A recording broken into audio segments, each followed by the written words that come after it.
Hello বন্ধুরা, আশা করি সকলে ভালো আছেন। আপনারা কি জানেন গরম তেলের ভেতরে বেগুনের টুকরো দিয়ে অসম্ভব টেস্টি একটা রেসিপি বানানো যায়? না, বেগুন ভাজা না, একেবারে নতুন ধরনের নতুন স্বাদের রেসিপি। আপনারা হয়তো এরকম ধরনের রেসিপি আগে কোনো দিনই খাননি। চলুন তাহলে আজকে এই রেসিপিটা আপনাদেরকে বানিয়ে দেখাই। আমি এখানে 3খানা মাঝারি সাইজের ক্যাপসিকাম নিয়ে নিয়েছি। আগে থেকে ধুয়ে পরিষ্কার করে নিয়েছিলাম ক্যাপসিকামগুলোকে।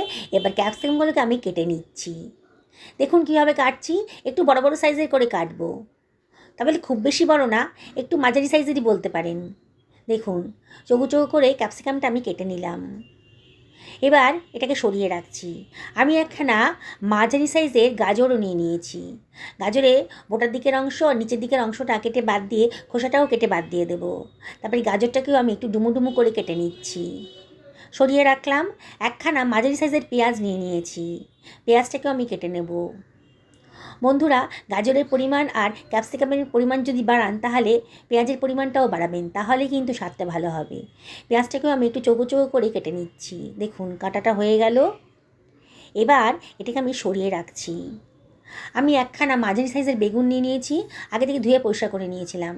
এবার বেগুনটাকেও আমি কেটে নিচ্ছি। বোটার দিকের অংশটা আর মাথার দিকের অংশটা কেটে বাদ দিয়ে দিলাম। বেগুনগুলোকেও আমি একটু মোটামুটি সাইজের করে কেটে নিচ্ছি। খুব বেশি বড়ও করিনি, খুব বেশি ছোটও হয়নি। এবার বেগুনটাকে আমি একটা পাত্রের ভেতর নিয়ে নিলাম। আর এর ভেতর দিয়ে দিচ্ছি জল, আর সামান্য একটু লবণও দিয়ে দেবো। বেগুনটাকে যদি লবণ জলে চুবিয়ে রাখেন তাহলে বেগুনের মধ্যে যে একটা কষবস ভাব থাকে সেটা কিন্তু কমে যাবে। রেসিপিটা খুব টেস্টি হবে। আমি এখানে 3খানা ছোটো সাইজের টমেটো নিয়ে নিয়েছি। এবারে টমেটোটাকে আমি কেটে নেব। টমেটোটাকে আমি একটু বড় বড় সাইজের করেই কাটছি।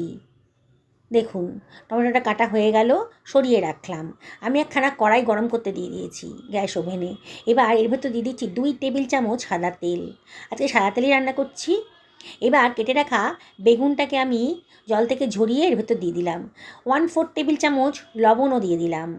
আর দিয়ে দিচ্ছি 1/4 টেবিল চামচ হলুদের গুঁড়ো, এই 1 চিমটা হবে। এবার এটাকে আমি একটু ভাজা ভাজা মতো করে নেব। নাড়াচাড়া করছি গরম তেলের ভেতরে। কালারটা কিন্তু চেঞ্জ হয়ে যাচ্ছে আস্তে আস্তে। দেখুন বেগুনটাকে ভালো করে আমি ভেজে নেব। বন্ধুরা, রেসিপিটা যদি ভালো লাগে তাহলে লাইক শেয়ার কমেন্ট করতে কিন্তু ভুলবেন না। অসম্ভব টেস্টি রেসিপি। আগে হয়তো এরম ধরনের রেসিপি আপনারা কোনো দিনই খাননি। একবার যদি খান না, বারে বারে কিন্তু আপনাদের এই রেসিপিটা বানিয়ে খেতে ইচ্ছা করবে। বেগুনগুলো ভাজা হয়ে গেছে, অন্য একটা পাত্রের ভেতর তুলে রাখলাম। কড়াইতে তেলটা অনেকটাই কমে গেছিলো, এই জন্য আমি 1 টেবিল চামচ সাদা তেল আরও দিয়ে দিলাম। তেলটাকে ভালো করে গরম করে নিচ্ছি। এবারে আমি এর ভেতর দিয়ে দিচ্ছি 1/4 টেবিল চামচ গোটা জিরে। জিরেটা একটুখানি চিরবির করে উঠবে যখন, মানে একটু ফ্রাই হয়ে গেছে যখন, তখন আমি দিয়ে দিচ্ছি কেটে রাখা গাজরের টুকরোগুলো। দিয়ে আবার সব কিছু খুব ভালো করে মিশিয়ে নিচ্ছি। অনবরত কিন্তু নাড়তে হবে। মিনিট খানেকের মধ্যেই কিন্তু গাজরটা একটু নরম হয়ে গেছে। দেখুন, দেখেই মনে হচ্ছে কালারটা একটু চেঞ্জ হয়ে গেছে। এবারে এর ভেতর দিয়ে দিচ্ছি কেটে রাখা পেঁয়াজ কুচোনোটা। দিয়ে সব কিছু আবারও খুব ভালো করে মিশিয়ে নিচ্ছি। অনবরত কিন্তু নাড়তে হবে। খুব বেশি ভাজা ভাজার মতো করব না, মানে খুব বেশি রান্না করব না। সবজিটা একটু নরম হয়ে গেলেই হবে। এবার এর ভেতরে দিয়ে দিচ্ছি কেটে রাখা ক্যাপসিকাম কুচোনোটা। আর দিয়ে দিচ্ছি 1 বাটি পরিমাণ কড়াইশুঁটি। আমার কাছে ফ্রোজেন কড়াইশুঁটি ছিল তাই দিয়েছি। আপনাদের কাছে না থাকলে কোনো অসুবিধা নেই, কড়াইশুঁটি বাদ দিয়েই করবেন। সব কিছু খুব ভালো করে মিশিয়ে দিচ্ছি। অনবরত কিন্তু নাড়তে হবে। গ্যাসের ফ্লেমটা হাইতে রাখবেন, তাহলে সবজি থেকে যে জলটা বেরিয়েছে তাড়াতাড়ি সেটা ড্রাই হয়ে যাবে। বললাম তো সবজিগুলো কিন্তু বেশি সেদ্ধ করতে হবে না, মানে বেশি নরম করতে গেলে খেতে ভালো লাগবে না। আমি এর ভেতর দিয়ে দিলাম 1/2 টেবিল চামচ লবণ। দিয়ে সব কিছু আবারও খুব ভালো করে মিশিয়ে নিচ্ছি। যেসব বন্ধুরা রেসিপিটা ফেসবুক থেকে দেখছেন তাদেরকে আমি রিকোয়েস্ট করবো আমার পেজটা ফলো করার জন্যে। এর ভেতরে দিয়ে দিচ্ছি কেটে রাখা টমেটো কুচিটা। দিয়ে আবারও সব কিছু খুব ভালো করে মিশিয়ে নিচ্ছি। বন্ধুরা, রেসিপিটা ভালো লাগলে কিন্তু লাইক শেয়ার কমেন্ট করতে ভুলবেন না। আর যেসব বন্ধুরা এখনও আমাকে সাবস্ক্রাইব করেননি অথচ এখনও আমার ভিডিওটা দেখছেন, তাহলে আমি একান্ত রিকোয়েস্ট করব আমার চ্যানেলটা সাবস্ক্রাইব করার জন্যে। আমি এর ভেতরে 1 টেবিল চামচ হোয়াইট ভিনিগার দিয়ে দিলাম। আর এর ভেতর দিয়ে দিচ্ছি 1 টেবিল চামচ মতন সোয়া সস। আবারও সব কিছু খুব ভালো করে মিশিয়ে নিচ্ছি। আগেই বলেছি গ্যাসের ফ্লেমটা হাইতে রাখবেন আর মাঝে মাঝে একটু নাড়াচাড়া করে দেবেন। এবারে আমি এর ভেতর দিয়ে দিচ্ছি কাশ্মীরি লঙ্কার গুঁড়ো, কালারের জন্য 1/2 টেবিল চামচ মতো দিলাম। কতগুলো কাঁচা পাকা লঙ্কাও দিয়ে দিচ্ছি। খুব টেস্টি হবে আর ফ্লেভারটাও খুব সুন্দর আসবে। একেবারে নতুন ধরনের নতুন স্বাদের রেসিপি, একবার বানিয়ে খাওয়ালে না পরিবারের সকলে আপনাকে বারে বারে এই রেসিপিটা বানানোর জন্য রিকোয়েস্ট করবে। এবার এর ভেতর দিয়ে দিচ্ছি 1 টেবিল চামচ আদা রসুন বাটা, দিয়ে আবারও একটুখানি নাড়াচাড়া করে নিচ্ছি। মিনিট খানেক এইভাবে নাড়াচাড়া করে নেবো। গ্যাসের ফ্লেম কিন্তু অবশ্যই হাইতে রাখবেন। দেখুন বন্ধুরা, কতটা কালারফুল সবজি আজকে রেডি হয়ে গেল। এবার এটাকে ঢাকা দিয়ে মিনিট 2 একটু রান্না করে নেবো, একটু নরম হয়ে যাবে আর কি। আগেই বলেছি খুব বেশি নরম করার দরকার নেই, যেন একটু কচকচে ভাব থাকে, তাহলে কিন্তু টেস্টি হবে। ঢাকাটা তুলে একটু নাড়াচাড়া করে নিচ্ছি।